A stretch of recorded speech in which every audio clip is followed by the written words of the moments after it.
அவனுக்கு வெறும் 17 வயதுதான்.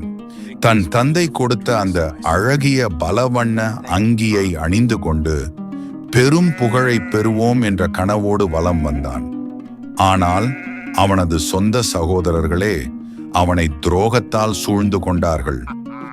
அவன் செய்த ஒரே குற்றம் தன் சகோதரர்களை விட பெரிய கனவு கண்டதுதான். அந்த இருண்ட குழியில் அவன் விழுந்தபோது அவனது கனவுகளும் அங்கேயே முடிந்துவிடும் என்று அவர்கள் எண்ணினார்கள். ஆனால் கதை அங்கிருந்துதான் தொடங்கப் போகிறது.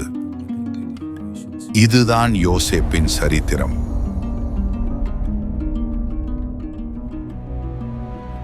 யோசேப்பு கானான் தேசத்தின் செந்நிற மண்ணில் தன் தந்தை யாக்கோபுடன் வாழ்ந்து வந்தான். யாக்கோபுக்கு பல பிள்ளைகள் இருந்தாலும் யோசேப்பு அவருக்கு மிக விசேஷமானவன். ஏனெனில் அவர் முதிர் வயதில் தமக்கு கிடைத்த செல்வம் அவன். அது மட்டுமல்ல, அவர் உயிருக்கு உயிராக நேசித்த ராகேலின் முதல் மகனும் அவனே.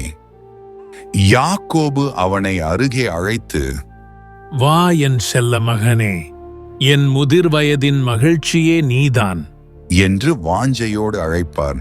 தன் இதயத்திற்கு நெருக்கமான அந்த மகனின் மேல் தந்தை கொண்ட அளவற்ற அன்பிற்கு அடையாளமாக ஒரு அதிசய அங்கியை அவனுக்கு பரிசளித்தார். அது கண்ணை கவரும் பல வண்ணங்கள் கொண்ட ஓர் அங்கி. ஆனால் அந்த அங்கி அன்பின் அடையாளமாக மட்டும் இருக்கவில்லை. அது அவனது சகோதரர்களின் இதயங்களில் பொறாமை தீயை பற்ற வைத்தது. தந்தை அவன் மேல் பொழிந்த அந்த தனி பாசம் மற்ற சகோதரர்களின் மனதில் தீராத வெறுப்பையும் வஞ்சகத்தையும் விதையாக விதைத்தது.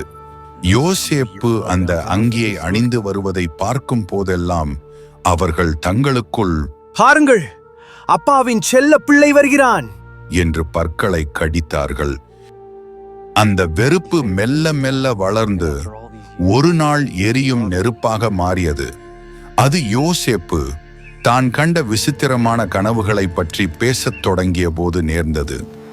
ஒரு அதிகாலையில் உற்சாகம் தாழாமல் தன் சகோதரர்களிடம் ஓடி வந்தான் யோசேப்பு.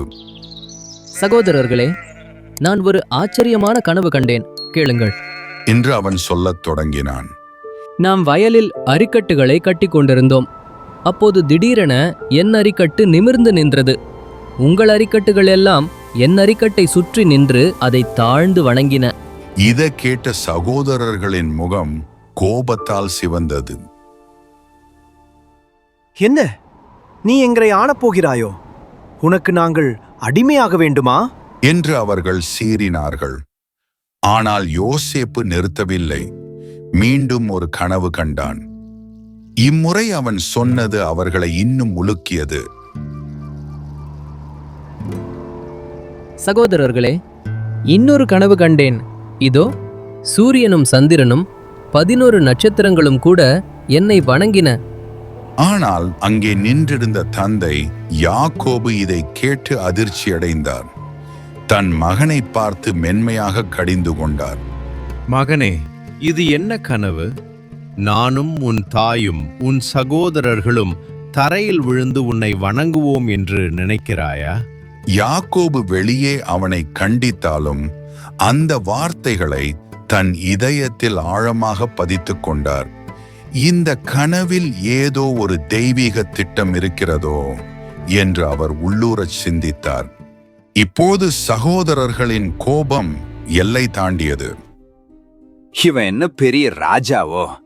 இவனும் இவன் கனவும் என்று எள்ளி நகையாடினார்கள். அவர்களது இதயம் இருண்டது. அந்த நிமிடம் அந்த வெறுப்பு ஒரு பயங்கரமான சதியாக மாறத் தொடங்கியது. நாட்கள் கடந்தன.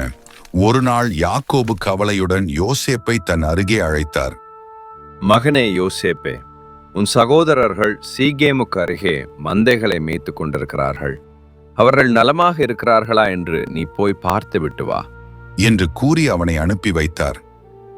யோசேப்பு, இதோ போகிறேன் தந்தையே என்று கூறி புறப்பட்டான்.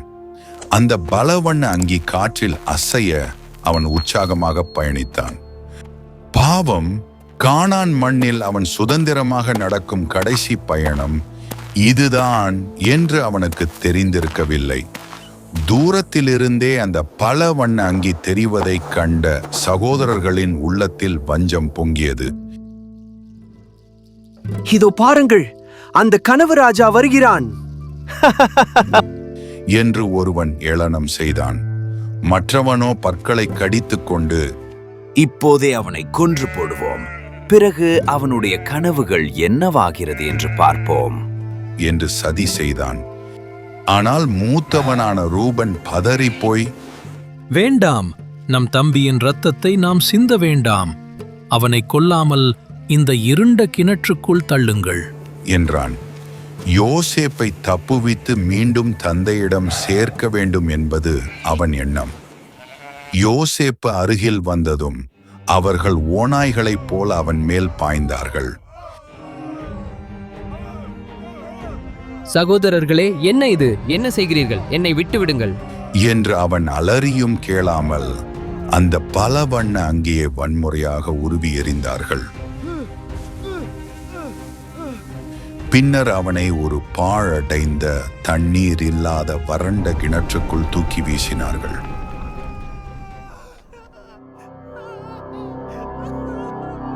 சிறிது நேரத்திற்கு பிறகு அங்கே இஸ்மவேலிய வியாபாரிகளின் ஒரு கூட்டம் கடந்து சென்றது. அதை கண்ட யூதா, நமது தம்பியை கொல்வதால் நமக்கு என்ன லாபம்? அவனை இவர்களிடம் விற்றுவிடுவோம் என்றான். 20 வெள்ளி காசுகளுக்கு தன் சொந்த தம்பியை ஒரு அடிமையாக விற்று தீர்த்தார்கள். விலங்கிடப்பட்ட யோசேப்பு கண்ணீருடன் இழுத்துச் செல்லப்பட்டான். பின்னர் ஒரு ஆட்டுக்குட்டியை கொன்று யோசேப்பின் அங்கியை அதன் இரத்தத்தில் நனைத்து தந்தையிடம் கொண்டு சென்றார்கள். தந்தையே, வழியில் இதை கண்டெடுத்தோம். இது உங்கள் மகனுடைய அங்கிதானா என்று பாருங்கள் என்று குரூரமாக கேட்டார்கள். அந்த இரத்த கரையை தன் கைகளால் தொட்ட யாக்கோபு கதறினார். ஐயோ, இது என் மகனின் அங்கிதான். ஒரு கொடிய மிருகம் என் செல்ல மகனை தின்று விட்டதே. யாக்கோபு தன் ஆடைகளை கிழித்துக் கொண்டு ஆறா துயரத்தில் மூழ்கினார். ஆறுதல் சொல்ல வந்த எவரையும் அவர் ஏற்கவில்லை.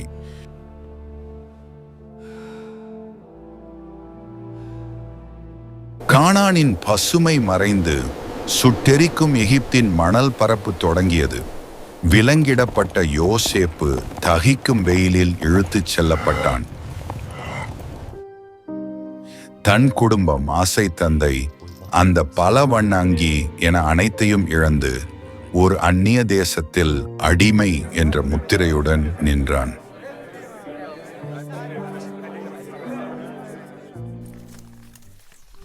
எகிப்தில் பார்வோன் மன்னனின் பாதுகாவலர் தலைவனான போத்திபார் யோசேப்பை விலைக்கு வாங்கினான்.